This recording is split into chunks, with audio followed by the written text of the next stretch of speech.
Taste the Daily.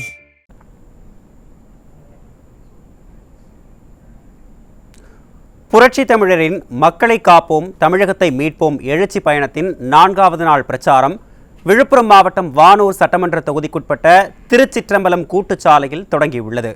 அப்பகுதியில் குழுமி உள்ள பல்லாயிரக்கணக்கான மக்கள் மற்றும் கழக நிர்வாகிகள் தொண்டர்கள் முன்னிலையில் அதிமுக பொதுச் செயலாளர் எடப்பாடி கே பழனிசாமி திமுகவின் நிர்வாக சீர்கேடுகளை மக்கள் முன்னிலையில் எடுத்துரைத்து வருகிறார்.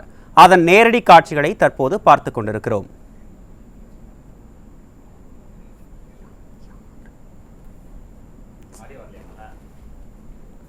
இது குறித்த கூடுதல் விவரங்களை தலைமை செய்தியாளர் ஜெயக்குமார் வழங்க கேட்கலாம்.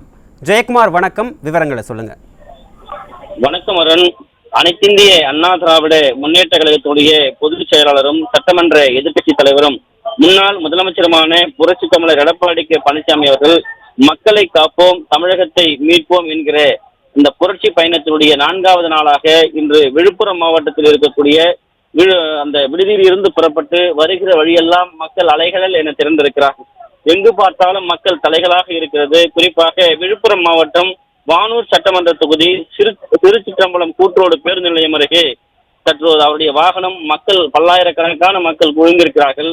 அந்த மக்களுடைய வெள்ளத்திலே வாகனம் தவழ்ந்து வந்து கொண்டிருக்கிறது.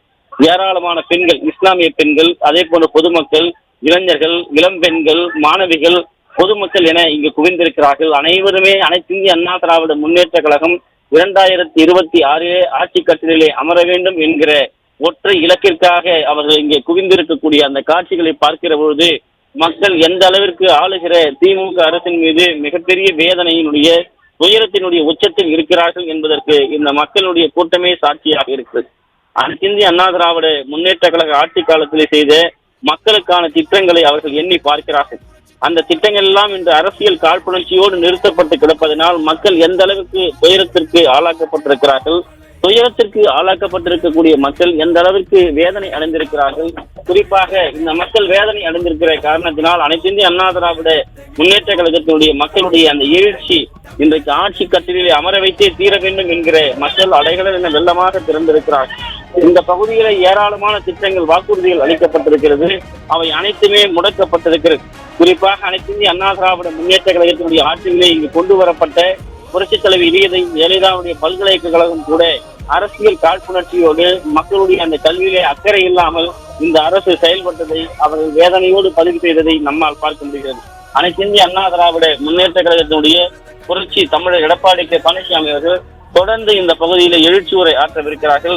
அந்த காட்சிகளை நாம் பார்க்கவிருக்கிறோம். அனைத்திந்திய அண்ணா திராவிட முன்னேற்ற கழகத்தினுடைய ஒவ்வொரு மக்கள் நல திட்டங்களும் மக்களுக்காக அவர்கள் கொண்டு வந்திருக்கக்கூடிய திட்டங்களை எண்ணி பார்த்து கூடியிருக்கிறார்கள். இந்த பகுதியில் குவிந்திருக்கக்கூடிய ஏராளமான மக்கள் திட்டங்களை குவிந்திருக்கக்கூடிய காட்சிகள் மக்கள் அடைகள் என பல்வேறு பாரம்பரிய கலை நிகழ்ச்சிகளோடு மயிலாட்டத்தில்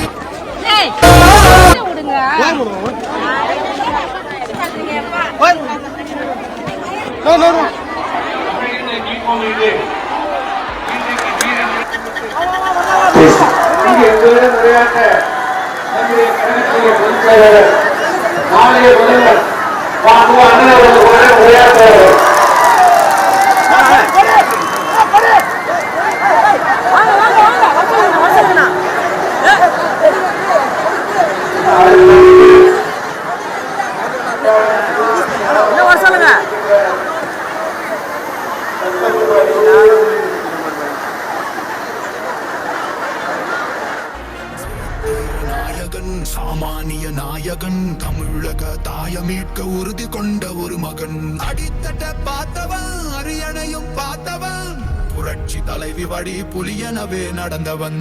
ஏழ வாழ வாழ வைக்க சீறி வந்த திருமகன், ஏறு கலப்ப புடிச்சு மேல ஏறி வந்த தலைமகன். ஏழ வாழ வாழ வைக்க சீறி வந்த திருமகன், ஏறு கலப்ப புடிச்சு மேல ஏறி வந்த தலைமகன்.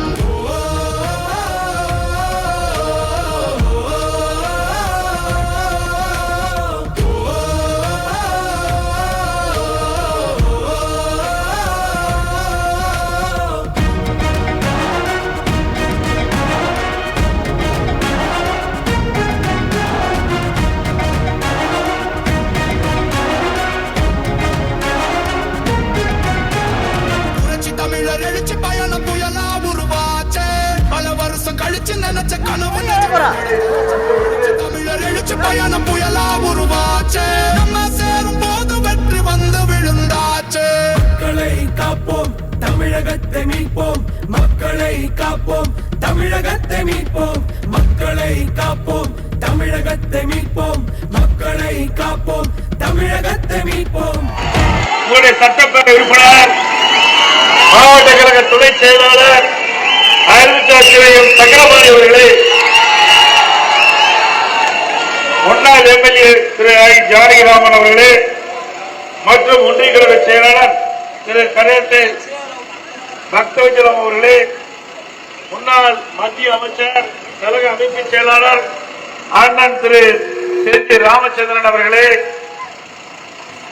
ஒன்றிய கழக செயலாளர்கள் திரு கே ராமதாஸ் அவர்களே, திரு எல் கே கண்ணன் அவர்களே, திரு ஏ சதீஷ்குமார் அவர்களே, திரு ஜி கணேஷ் அவர்களே, திருமதி எஸ் நாகம்மாள் மாவட்ட கழக துணை செயலாளர்களே, மாவட்ட மகளிர் திருமதி தமிழ்ச்செல்வி செல்லவரமாள் அவர்களே, சிறுபான்மை பிரிவு செயலாளர் திரு அமருதீன் அவர்களே, தகவல் தொழில்பிரிவு செயலாளர் திரு எஸ் கோகுல்ராஜ் அவர்களே, பொதுக்குழு உறுப்பினர் திருமதி கௌரி பாலகிருஷ்ணன் அவர்களே, பாரதிய ஜனதா கட்சியினுடைய மாவட்ட தலைவர் மரியாதைக்குரிய திரு எஸ் முரளி என்கிற ரகுராமன் மாவட்ட பொதுச் செயலாளர் அவர்களே, தமிழ் மாநில காங்கிரஸ் கட்சியினுடைய விழுப்புரம் மாவட்ட தலைவர் திரு ராஜேந்திரன் அவர்களே, புரட்சி பாரத கட்சியினுடைய விழுப்புரம் மாவட்ட அமைப்பாளர் திரு ஜிபிஎஸ் செல்வராஜ் அவர்களே, திரு மன என்கிற மனோகரன் விழுப்புரம் மாவட்ட செயலாளர்களே, இந்திய ஜனநாயக கட்சியினுடைய ஐஜேகே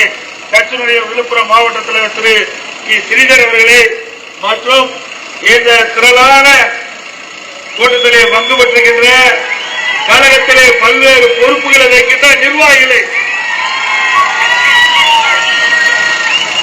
கழக உடன்பிறப்புகளை, தேசிய ஜனநாயக கூட்டத்தில் அங்கம் வைக்கின்ற கட்சிகளை, பெரியோர்களை, தாய்மார்களை, விவசாயிகளை, விவசாய தொழிலாளிகளை, பத்திரிகையாளர்களை, ஊடகங்களை அத்தனை பேருக்கும் என்னுடைய முதற்கண் வணக்கத்தை உரித்தாக்குகின்றேன். இன்றைய தினம் நம்ம விழுப்புரம் மாவட்டம் விவசாயிகள் நிறைந்த மாவட்டம்.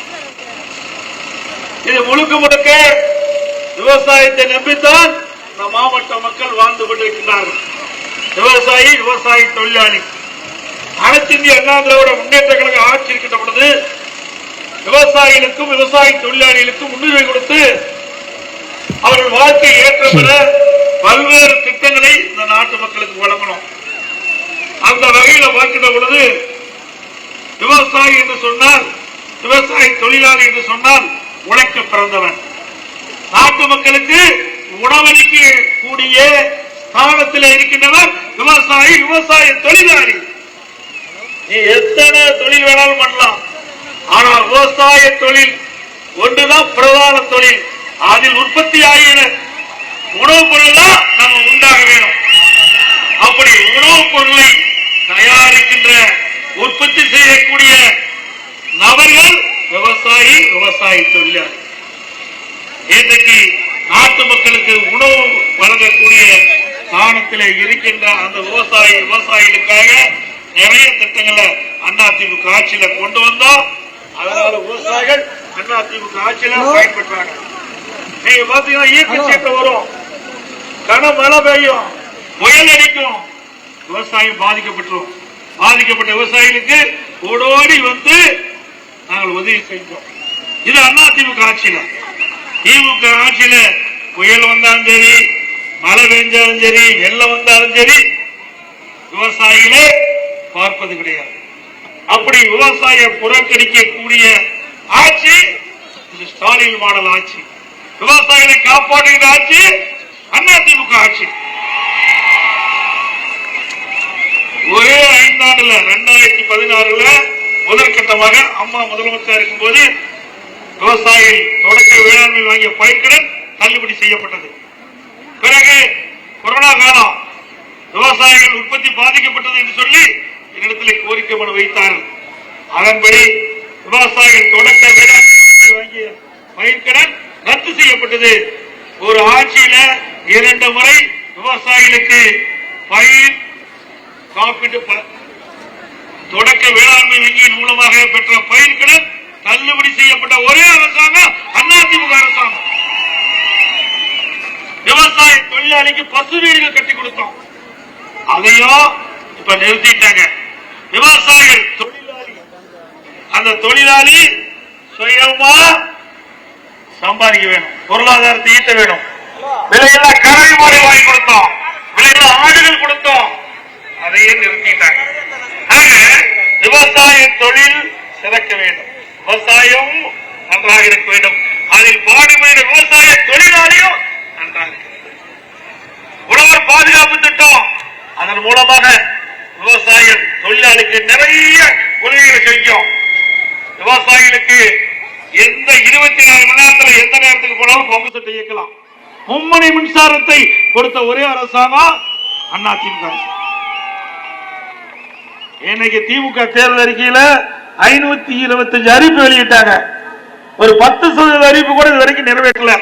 ஆனா முதலமைச்சரும் திமுக கட்சிக்காரனும் பேசுறதெல்லாம் 98% அறிவிப்புகள் நிறைவேற்றப்பட்டது என்று பச்சை பொய்ய முழு பூசணிக்காயை தட்டில் இருக்கிற சோற்றுல மறைக்கிற மாதிரி மறைக்கிறாங்க.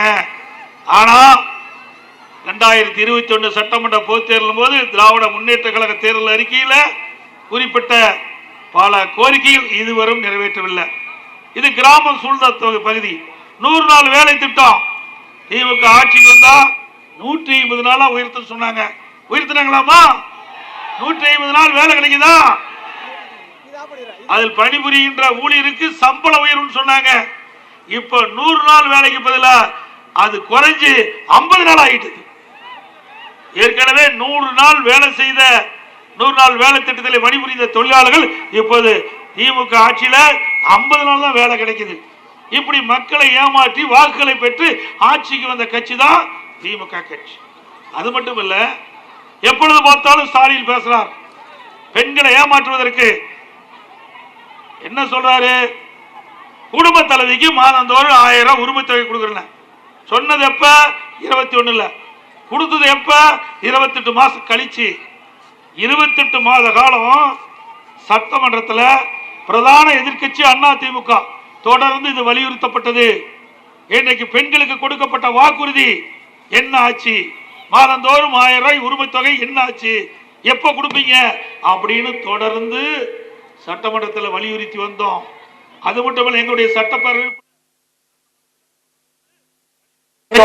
அதிமுக பொதுக்கூட்டத்தில் அது மட்டுமல்ல பேசி வந்தோம்.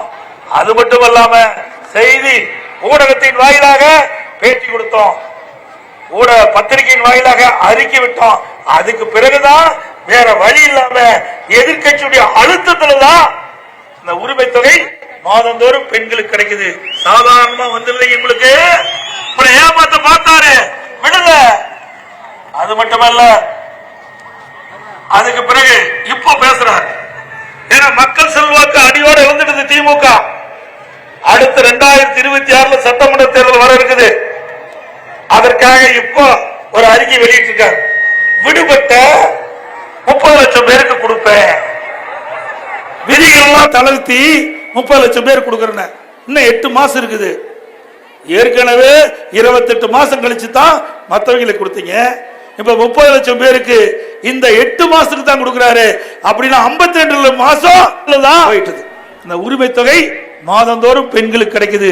சாதாரணமா வந்துடல, உங்களுக்கு உங்களை ஏமாத்த பார்த்தாரு விடல. அது மட்டுமல்ல, அதுக்கு பிறகு இப்ப பேசுறார். ஏன்னா மக்கள் செல்வாக்கு அடியோட இழந்துட்டு திமுக. அடுத்த 2026 சட்டமன்ற தேர்தல் வர இருக்குது. அதற்காக இப்போ ஒரு அறிக்கை வெளியிட்டிருக்கார். விடுபட்ட 30 லட்சம் பேருக்கு கொடுப்பேன், விதிகள் எல்லாம் தளர்த்தி 30 லட்சம் பேர் கொடுக்கறேன். இன்னும் 8 மாசம் இருக்குது. ஏற்கனவே 28 மாசம் கழிச்சு தான் மற்றவங்களுக்கு கொடுத்தீங்க. இப்ப 30 லட்சம் பேருக்கு இந்த 8 மாசத்துக்கு தான் கொடுக்கிறாரு. அப்படின்னா 52 மாசம் போயிட்டு.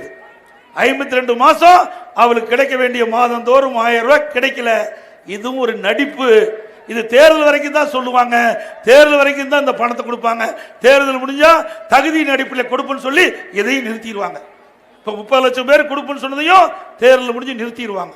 இதுதான் திமுக பொய் பிரச்சாரம். இதே 2021 சட்டமன்ற பொதுத் தேர்தலில் அண்ணா திமுகவின் சார்பாக அறிக்கை வெளியிட்டோம். எல்லா குடும்ப அட்டைக்கும் மாதந்தோறும் 1500 ரூபாய் கொடுப்புன்னு சொன்னோம். 1500 ரூபாய் நான் கொடுப்புன்னு சொன்னோம். ஆனா திமுக தொடர்ந்து பொய்ய. இந்த பேரூராட்சியில் இருக்கிறது கடவரி 150% உயர்த்திட்டாங்க, வீட்டு வரி 100% உயர்த்திட்டாங்க, குடிநீர் வரி உயர்த்திட்டாங்க. இப்படி வரி மேல் வரி போட்டு மக்கள் தலையில பெரிய பாரத்தை சுமத்தி தான் இந்த ஆட்சியினுடைய சாதனை. அதோட ரேஷன் கடையில் 1 கிலோ சர்க்கரைக்கு 2 கிலோ சர்க்கரை கொடுக்குறாங்க. கொடுக்குறாங்களா? மாற்று கருத்து கிடையாது. அதோட மின் கட்டணம் திமுக ஆட்சியில் என்ன சொன்னாங்க? மாதந்தோறும் மின் கட்டணம் கணக்கிடுன்னு சொன்னாங்க. அப்படியே கணக்கிடுறாங்க இல்ல இல்ல? அதோட மின் கட்டணம் 52% உயர்த்திட்டாங்க. இந்த பேரூராட்சியில் இருக்கிறது கடவரி 150% உயர்த்திட்டாங்க, வீட்டு வரி 100% உயர்த்திட்டாங்க, குடிநீர் வரி உயர்த்திட்டாங்க. இப்படி வரி மேல் வரி போட்டு மக்கள் தலையில பெரிய பாரத்தை சுமத்தி தான் இந்த ஆட்சியினுடைய சாதனை. அதோட ரேஷன் கடையில் 1 கிலோ சர்க்கரைக்கு 2 கிலோ சர்க்கரை கொடுக்குறாங்க. கொடுக்குறாங்களா?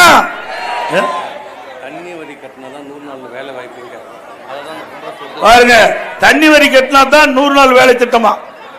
கொடுப்பது 100, புடுங்கிறது 2000. இதுதான் திராவிட மாடல் ஆட்சியினுடைய சாதனை. அது மட்டுமல்ல, தேர்தல் அறிக்கையில் என்ன சொன்னாங்க? மாசந்தோறும், அதாவது மாதந்தோறும் கேஸ் சிலிண்டருக்கு 100 ரூபாய் மானியம் கொடுக்கறாங்க. கொடுக்கறாங்களா? நல்ல சத்தமா சொல்லுங்க, ஸ்டாலின் காது கேட்கணும். மாதந்தோறும் கேஸ் சிலிண்டருக்கு மானியம் 100 ரூபாய் தர்றாங்க. அதுவும் ஏமாத்திட்டாங்க.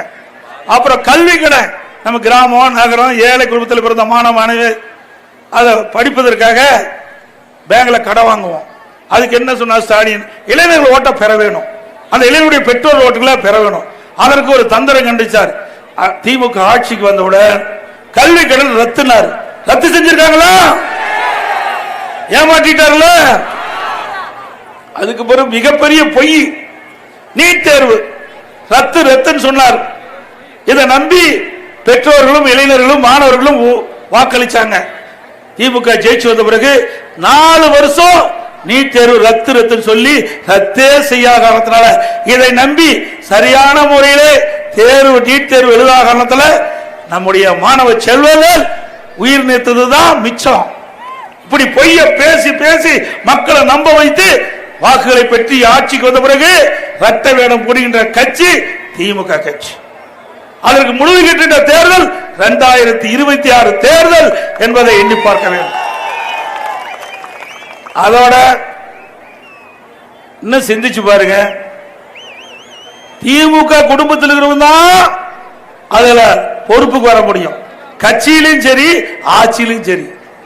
கருணாநிதி இருந்தார், அப்புறம் ஸ்டாலின், இப்ப உதயநிதி, பின்னாண்ட இன்பநிதினு ஒருத்தர் வரார். என்ன பட்டாவா போட்டு வச்சிருக்குது? என்ன மன்னர் ஆட்சியா? குடும்பத்தில் இருக்கிறவங்க தான் பதவிக்கு வந்துட்டு இருக்கணுமா? ஏன் இங்க நிக்கிறவங்க யாராவது முதலமைச்சர் ஆகக்கூடாதா?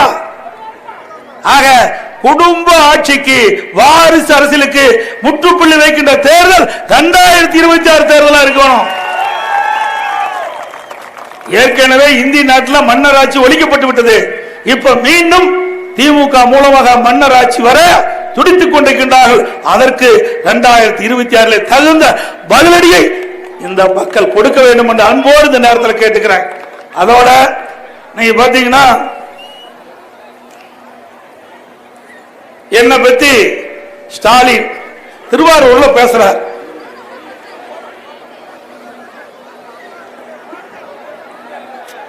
எடப்பாடி பழனிசாமி படிக்கிற பையன் மீது கசக்குது. அவர் சொல்றாரு, அவருடைய தந்தை பேர்ல கும்பகோணத்தில் ஒரு பல்கலைக்கழகம் அமைக்கிறாங்க. அதுக்கு அவர் சொல்லிக்கிட்ட வார்த்தை, படிப்பு என்றால் எடப்பாடி பழனிசாமிக்கு கசக்குதுன்னு சொல்றார். திரு ஸ்டாலின் அவர்களே, கல்வி என்றால் எனது உயிர் மூச்சு என்பதை நீங்கள் அறிந்து கொள்ள வேண்டும். ஒரு மனிதனுக்கு கண் எப்படி முக்கியமோ அதுபோல் நாட்டில் பிறந்த குழந்தைகளுக்கு கல்வி முக்கியம் என்பதை நாங்கள் உணர்ந்து தமிழகத்தில் மருத்துவக் கல்லூரி, சட்டக் கல்லூரி, பாலிடெக்னிக் கல்லூரி, வேளாண்மை கல்லூரி, பொறியியல் கல்லூரி, ஐடி கல்லூரி, இப்படி ஏராளமான கல்லூரிகளை திறந்த ஒரே அரசாங்கம் அதிமுக அரசாங்கம். உங்க அப்பா பேரை வைக்கிறதுக்காக நீ பல்கலைக்கழகம் திறக்கிற, நாங்க அப்படி இல்ல. நாட்டு மக்கள் பெற்றெடுத்த குழந்தைகள் சிறப்பான கல்வி கிடைக்க வருவதற்காக நாங்க பல்கலைக்கழகத்தை அமைக்கிறோம். இதே விழுப்புரம் மாவட்டம் அறிவிச்சார் சிவிஎஸ் அவர்கள், அறிவிச்சார் சக்கரவாணி அவர்கள், இவர்களாம் கோரிக்கை வச்சாங்க. இந்த விழுப்புரம் மாவட்டத்தில் இருக்கின்ற மக்கள் ஏழை எளிய ஒடுக்கப்பட்ட தாழ்த்தப்பட்ட மக்கள் நிறைந்த மக்கள், அவருடைய பெற்றெடுத்த குழந்தைகள் உயர்வு நல்ல கல்வி கிடைக்க வேணும். அதுக்காக ஒரு பல்கலைக்கழகம் எங்களுக்கு கொடுனாங்க. உடனடியாக விழுப்புரத்திலே அம்மா திருநாமத்தின் பேரில் புதிய பல்கலைக்கழகத்தை உருவாக்கி கொடுத்தோம். அந்த பல்கலைக்கழகம் இடம் தேர்வு செய்யப்பட்டு விட்டது, அந்த பணி துவங்கப்பட்டு விட்டது. ஆட்சி மாற்றம் வந்தவுடனே திராவிட முன்னேற்ற கழக முதலமைச்சர் திரு ஸ்டாலின் அவர்கள் அந்த பல்கலைக்கழகத்தை ரத்து செஞ்ச முதலமைச்சர் இன்றைய முதலமைச்சர் ஸ்டாலின்.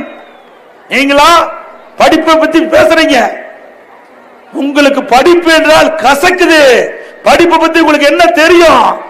அதிமுகவுக்கு தான், அதிமுக தான் கல்விக்கு அடித்தளம். இந்தியாவில் எந்த மாநிலத்தில் வேணாலும் போய் பாருங்க, அனைத்து இந்திய அண்ணா திராவிட முன்னேற்ற கழக ஆட்சியில் தான் கல்விக்கு முன்னுரிமை கொடுத்து அதிக நிதி ஒதுக்கீடு செஞ்சு கல்வியில புரட்சி ஏற்படுத்தி கல்வி கற்புடைய எண்ணிக்கை இந்தியாவிலேயே முதலிடம் என்ற பெயரை 2019-20 நாங்க அடைஞ்சோம். ஆனா நீங்க என்ன செஞ்சீங்க? ஆட்சி பொறுப்பேற்று 4 ஆண்டு காலம் ஆகுது. கல்விக்கு என்ன திட்டத்தை கொண்டாந்து கல்வி வளர்ச்சி அடைவதற்கு என்ன சாதனை படைச்சுங்க? ஒண்ணுமே கிடையாது. இவர் அப்பா பேர் வைக்கணும், அதுக்கு தான் பல்கலைக்கழகம். நாங்க அப்படி இல்லை. மாணவ சமுதாயம் ஏற்றப்பட வேண்டும் என்பதற்காக பல்கலைக்கழகத்தை கொண்டு வந்த அரசாங்கம் அதிமுக அரசாங்கம். ஸ்டாலின் அவர்களே, அது மட்டுமல்ல, இன்னொன்னும் பேசுறார், சிந்திச்சு பாருங்க. 7.5% இடஒதுக்கீடு, உள் இடஒதுக்கீடு கொண்டு வந்தோம். அந்த 7.5% உள் ஒதுக்கீடு மூலமாக இதுவரை 2818 மாணவ மாணவிகள், அரசு பள்ளியை படித்த மாணவர்கள் மருத்துவராக இருக்கிறாங்க. இது சாதனை. அப்ப இந்த திட்டத்தை கொண்டு வருகிற பொழுது மேலும் ஆளுநர் இந்த மசோதாவை கையெழுத்து போட மறுத்துட்டார். அதன் அடிப்படையில் இன்றைக்கு இந்திய அரசியல் அமைப்பு சட்டம் 162வது பிரிவை பயன்படுத்தி உத்தரவு போட்ட ஒரே முதலமைச்சர் நான் தான். ஐயா, இவ்வளவு வீரம் பேசுறீங்களா? தில்லு திராணி தெம்பு இருந்தா உங்க அப்பா பேர்ல உங்க தந்தை பேர்ல பல்கலைக்கழகம் அமைக்குமே என்று சொல்லிக் கொண்டிருக்கீங்களா? நான் செஞ்ச மாதிரி அரசியல் அமைப்பு சட்டம் 166 பிரிவு பயன்படுத்து. அந்த தில்லு உனக்கு இல்ல. பொம்மை முதலமைச்சர். அப்போ பாரதிய ஜனதா கட்சியோட நாங்க உறவா இருந்தோம். அப்படி இருந்தும் கூட மேயத்துக்கு ஆளுநர் அவர்கள் இன்றைக்கு 7.5% உள் இடஒதுக்கீடுக்கு அவர் மறுத்தார். அதை சாதனை படைத்த அரசாங்கம் அதிமுக அரசாங்கம். ஸ்டாலின் அவர்களே, எங்களை பார்த்தா எடப்பாடி பழனிசாமிக்கு படிப்பு கசக்குது சொல்ற, இது நாட்டு மக்களுக்கு தெரியாத இருந்தது. நன்றி தெரிவித்ததுக்கு நன்றி ஸ்டாலினுக்கு.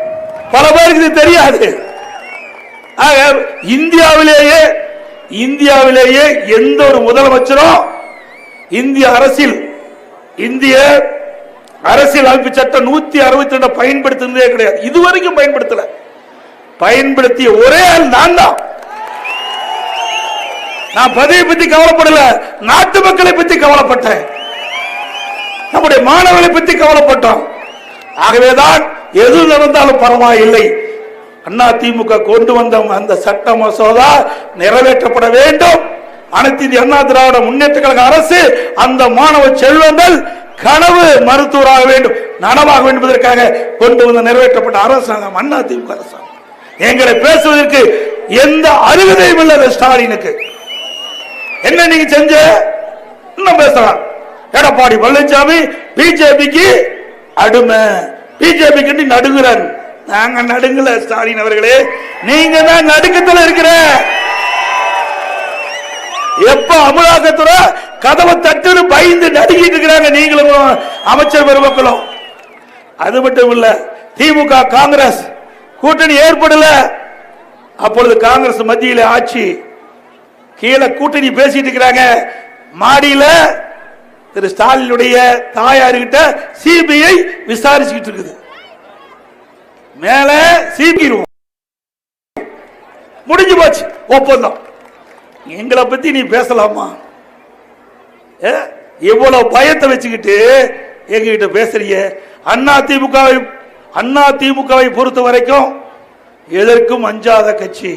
இது தொண்டை நிறைந்த கட்சி, தொண்டை நிறைந்த கட்சி. தலைவர் அல்ல. உன்னை போல் நான் தான் தலைவர், நான் தான் தலைவர், எனக்கு பின்னால என் மகன், எனக்கு பின்னால பேரன் என்று சொல்லிக் கொள்கின்ற கட்சி அண்ணா திமுக கட்சி அல்ல. இது ஜனநாயகம் உள்ள ஒரு கட்சி. உழைக்கின்றவர்கள், கட்சிக்கு விசுவாசமா இருக்கின்றவர்கள், மக்கள் மீது நன்மைப்பு பெற்றவர்கள் யார் வேணாலும் இந்த இடத்துக்கு வர முடியும்.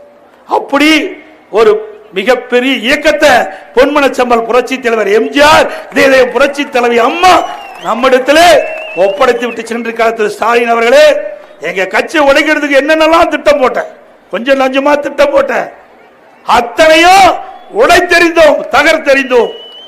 அண்ணா திமுக காப்பாத்துன்னு சொல்றாரு யாரு? ஸ்டாலின்.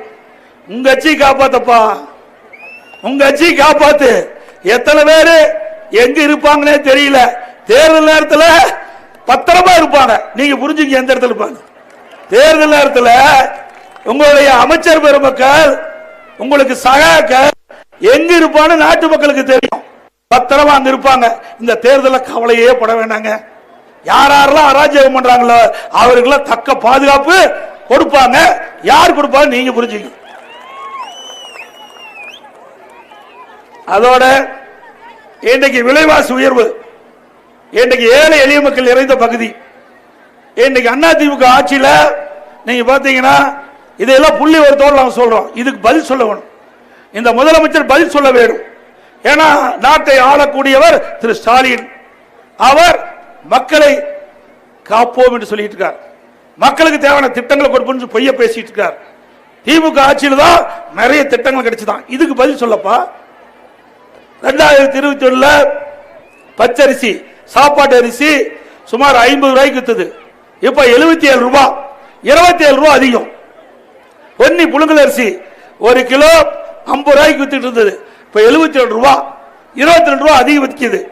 இட்லி புழுங்க அரிசி அப்ப 30 ரூபாய்க்கு வித்தது. இப்ப 48 ரூபாய். கடல் எண்ணெய் 1 கிலோ 130 ரூபாய்க்கு வித்தது. 21 அதிமுக ஆட்சியில் இப்ப 190 ரூபாய்க்கு விற்குது. நல்லெண்ணெய் 1 லிட்டர் 250 ரூபாய்க்கு அதிமுக ஆட்சி இப்போ 400 ரூபாய்க்கு விற்குது. தோரம்பருப்பு 1 கிலோ 74 ரூபாய்க்கு வித்தது, இப்போ 130 ரூபாய்க்கு விற்குது. உளுத்தம்பருப்பு 79 ரூபாய்க்கு வித்தது, இப்போ 120 ரூபாய். ஆக இவ்வளவு விலை உயர்ந்து போச்சு. மக்களுக்கு வருமானம் இல்ல, செலவு அதிகரிச்சிடுது. இதனால் மக்கள் துன்பப்படுறாங்க. இதை பத்தி எல்லாம் ஸ்டாலினுக்கு கவலையே இல்லை. இதை போய் எங்காச்சும் கேளுங்க பார்க்கலாம், ஏதாவது பேசுவாருன்னு. இதை பத்தி எல்லாம் பேசவே மாட்டாரு. அப்பப்ப புதுசு புதுசா ஒண்ணு கண்டுபிடிப்பார். ஓரணியில் பாரு, எங்க போய் ஓரணியில் திரள்றது? இங்க நாடு பஞ்சராகி கிடக்குது, எங்க போய் திரள்றது? இன்னைக்கு வாழ வழி இல்லாம இருக்கிறாங்க மக்கள். ஒரு பக்கம் விலைவாசி உயர்வு, ஒரு பக்கம் வேலையில்லா திண்டாட்டம், குடும்பம் நடத்துறது மிக கஷ்டப்பட்டு இருக்கின்ற சூழ்நிலையில ஓரணியில் திரளுங்கள். ஸ்டாலினுடைய வாக்கு வந்துடுறமா, கவலைப்படாதமா. 20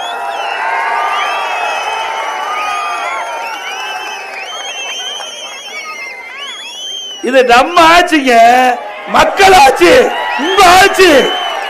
நீங்க என்ன என்றீங்களோ அதை நடைமுறைப்படுத்துவது எங்களோட வேலை. திமுக மாதிரி திமுக குடும்பத்துக்கு இந்த கட்சி இல்ல, திமுக குடும்பத்துக்கு இந்த அரசாங்கம் இல்ல, மக்களுக்காக இருக்கின்ற அரசாங்கம், மக்களுக்காக இருக்கின்ற கட்சி என்பதை நேரத்தில் சுட்டிக்காட்டி வருகின்ற சட்டமன்ற பொது தேர்தலில் வர இருக்குது. இதுல பார்த்தா உங்களோட ஸ்டாலின், எது உங்களோட ஸ்டாலின் இப்படி ஒரு நோட்டீஸ் அடிச்சு கவர்மெண்ட் மூலமா இந்த கட்சியினுடைய வேலையை அரசாங்கத்தின் மூலமா செய்கிறார். வீடு வீடா கொண்டா கொடுப்பாங்க, வீடு வீடா கொண்டாந்து இந்த அட்டை கொடுப்பாங்க. இதுல என்ன இருக்குதுன்னா, குடிநீர் இணைப்பு, அடிப்படை வசதி, பிறப்புச் சான்று, இறப்புச் சான்று, புதிய சொத்து, காலிமனை வரி விதிப்பு, பாதாள சக்கர இணைப்பு, சொத்து வரி பெயர் மாற்றம், கட்டிட அனுமதி ஏற்கனவே விண்ணப்பிச்சு காத்துக்கிட்டு இருக்கிறாங்க. இப்ப கொண்டாந்து கொடுக்கிறாரு. எப்ப தேர்தல்? அடுத்த ஆண்டு தேர்தல் இருக்குது. 8 மாசத்துக்கு முன்பு மக்களை ஏமாற்றுவதற்காக திரு ஸ்டாலின் போடுகின்ற நாடகம். அப்படின்னு 4 வருஷம் என்ன பண்ணிட்டு இருந்த? இந்த மக்கள் குறையெல்லாம் கேட்கலையா? இந்த மக்களுக்கு ஏற்பட்ட பிரச்சனை எல்லாம் உங்களுக்கு தெரியாதா? கண்டுகொள்ளலையா? தேர்தல் வருது, மக்களை ஏமாற்ற வேணும், மக்களுடைய ஓட்டுகளை பெற வேணும். இப்போ மக்கள் செல்வாக்கு இழந்து இருக்கின்ற இந்த காலகட்டத்தில் இப்படிப்பட்ட ஒரு நாடகத்தை அரங்கேற்றி வீடு வீடா வந்து கொடுப்பாங்க. எச்சரிக்கையா இருங்க. அது மட்டும் இல்ல, இதுக்கு முந்தைய எதிர்கட்சி ஸ்டாலின் இருக்கும்போது, எதிர்கட்சியா இருக்கும்போது 2021க்கு முந்தி எதிர்கட்சி தலைவராக இருக்கும்போது ஸ்டாலின் என்ன பண்ணாரு? ஊர் ஊரா வந்தார். அவர் வந்தாரு, திரு உதயநிதி வந்தாருங்க, அப்புறம் வந்து திமுக முன்னாள் அமைச்சர், திமுக எம்எல்ஏ எல்லாம் வந்து ஊர் ஊரா தென்னை கண்டா பெட்ஷீட்டை போட்டு, ஆகா இந்த ஊர்ல என்ன குறை இருக்குது, உங்களுக்கு என்ன குறை இருக்குது, உடனே குறைய ஒரு பேப்பர் எடுத்து எழுதி அதை நான் வச்சிருக்கிற பெட்டியில போடுங்க. நான் அந்த பெட்டியை பூட்டி சீலை வச்சு வீட்டுக்கு எடுத்துட்டு போய் திமுக ஆட்சிக்கு வந்த உடனே அந்த பெட்டியை சீலை உடைச்சு பூட்டை திறந்து அந்த பேப்பர் எடுத்து படிச்சு குறையை தீர்ப்புன்னு சொன்னார். அந்த பேப்பர்ல எங்க போச்சு? எங்க போச்சு? இப்ப இந்த குறையை சுட்டி காட்டுறியே, இந்த குறையை வச்சு தானே மக்கள் வந்து உங்களுக்கு மனு கொடுத்தாங்க. நீங்க என்னென்ன குறை வேணுங்க, என்னென்ன குறை இருக்குதுன்னு சுட்டி காட்டினீங்க. இந்த குறையின் அடிப்படையில் தான் அந்த மக்கள் விண்ணப்பமா நீங்க சொன்ன வார்த்தை நம்பி இந்த பெட்டிக்குள்ள போட்டீங்க. எப்ப அருமைச்சவர் சிவி சண்முகம் சொன்னாரு, சாவி தொலைஞ்சு போச்சு, சாவி தேடிட்டு இருக்காரு ஸ்டாலின். திரு ஸ்டாலின் அவர்களே, 2026 அனைத்து இந்திய அண்ணா திராவிட முன்னேற்ற கழகம் பெரும்பான்மை இடங்களிலே வெற்றி பெறும். எங்க கூட்டணியும் பெரும்பான்மை இடங்களிலே வெற்றி பெறும். தனி பெரும்பான்மையோடு அண்ணா திமுக ஆட்சி அமைக்கும். 2026 சட்டமன்ற பொதுத் தேர்தலில் அனைத்து இந்திய அண்ணா திராவிட முன்னேற்ற கழகம் கூட்டணி மகத்தான வெற்றி பெறும். அனைத்து இந்திய அண்ணா திராவிட முன்னேற்ற கழகம் வானூர் சட்டமன்ற தொகுதியிலே போட்டியிட்டால் 2 லட்சத்திலே வாக்களியுங்கள். எங்க கூட்டணி சார்பாக கூட்டணி கட்சி வேட்பாளர் போட்டியிட்டா அந்த கட்சி சேர்ந்த சின்னத்திற்கு வாக்களித்து வெற்றி பெற செய்யுங்கள் என்று இந்த நேரத்தில் தெரிவித்து,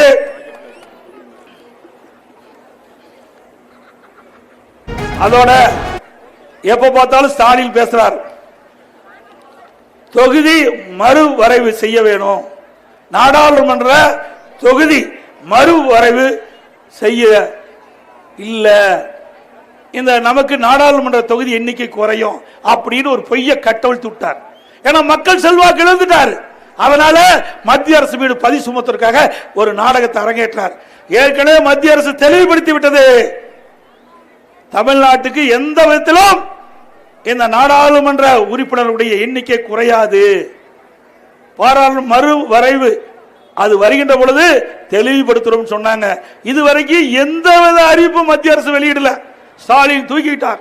ஆனா மத்திய அரசாங்கம் தமிழ்நாட்டை புறக்கணிக்குது. எடப்பாடி பழனிசாமி கண்டுக்கலின்னு அவை அறிவிக்கவே இல்லை. அறிவிக்காத போது எப்படி சொல்ல முடியும் கருத்து? அது மட்டும் இல்ல, ஏற்கனவே திரு ஸ்டாலின் அவர்கள் இதே கருத்தை சொன்னாங்க. தமிழ்நாட்டில் நாடாளுமன்ற தொகுதியுடைய எண்ணிக்கை தொகுதி மறுவரை வருகின்ற பொழுது குறையும் என்ற கருத்தை சொன்னாரு. அதற்கு மத்திய உள்துறை அமைச்சர் தெளிவுபடுத்திட்டார். தமிழகத்தில் எந்த விதத்திலும் நாடாளுமன்ற உறுப்பினருடைய எண்ணிக்கை தொகுதி மறுவரையும் போது குறையாது என்று சொல்லிட்டார். அதுக்கு மேல உனக்கு என்ன வேணும்? எடப்பாடி பழனிசாமி குறை சொல்ல வேணும், வேற காரணமே கிடைக்கல. ஆட்சி மீது எந்த குறை சொல்றதுக்கு வக்கில்ல. 2011 2021 சிறப்பான ஆட்சி, பொற்கால ஆட்சி, எந்த குறையும் கண்டுபிடிக்க முடியல. மத்திய அரசை வச்சுக்கிட்டு நம்ம பழி சுமத்தி எப்படியாவது மக்களை மடைமாற்றம் செய்து வாக்குகளை பெற வேண்டும் என்று தந்திரமா ஸ்டாலின் பேசுகிறார். அதை நிராகரிக்க வேண்டும் என்று. பொய் கொஞ்ச நெஞ்ச பொய் இல்ல, இவருக்கு நோபல் பரிசே கொடுக்கலாம். பொய் பேசுவதற்கு ஸ்டாலினுக்கு நோபல் பரிசே கொடுக்கலாம். நீ ஒரு முதலமைச்சர், ஒரு கட்சியின் தலைவர், எதை பேசணும்னு தெரியாத பேசுற ஒரே முதலமைச்சர் ஸ்டாலின் ஒருவர் தான். ஆகவே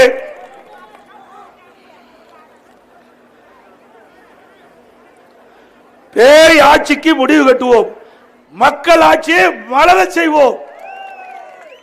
பேய் ஆட்சிக்கு மக்கள் ஆட்சியை. அதோட இன்றைக்கு அற்புதமாக நம்முடைய தேர்தல் சுற்றுப்பணி அமர்ந்திருக்குது. இது எல்லாம் பொறுத்து கொள்ள முடியாம திரு ஸ்டாலின் என்னென்னமோ பேசிட்டு இருக்கார். இந்த தொலைக்காட்சியில் படத்தை எல்லாம் பதிவு செய்யறாங்க, அதை அந்தந்த தொலைக்காட்சியில் காண்பிக்க கூடாதுன்னு தடை போடுறாரு. அப்படி ஏதாவது காமிச்சா அங்க இருக்கிற கேபிள் வயரை கட் பண்ணி விட்டுறாரு. பித்தலாட்டம், கேவலம். ஒரு முதலமைச்சர் செய்யற வேலையா? ஏன் பயம்? பயம் வந்துட்டது, தேர்தல் ஜுரம் வந்துட்டது ஸ்டாலினுக்கு. நம்முடைய கூட்டத்தை பார்த்து, தேர்தல் பிரச்சாரத்தில் மக்கள் வருகின்ற கூட்டத்தை பார்த்து பயந்து நடுங்கி பத்திரிகையில் போடாத, தொலைக்காட்சியில் காட்டாத அப்படின்னு சொல்லிக்கிட்ட அளவுக்கு ஸ்டாலின் வந்து விட்டார். இதுவே நமக்கு கிடைத்த மிகப்பெரிய வெற்றி. மக்களை காப்போம், தமிழகத்தை மீட்போம். மக்களை, தமிழகத்தை, மக்களை, தமிழகத்தை, மக்களை, தமிழகத்தை. Bye bye Stalin. நன்றி, வணக்கம்.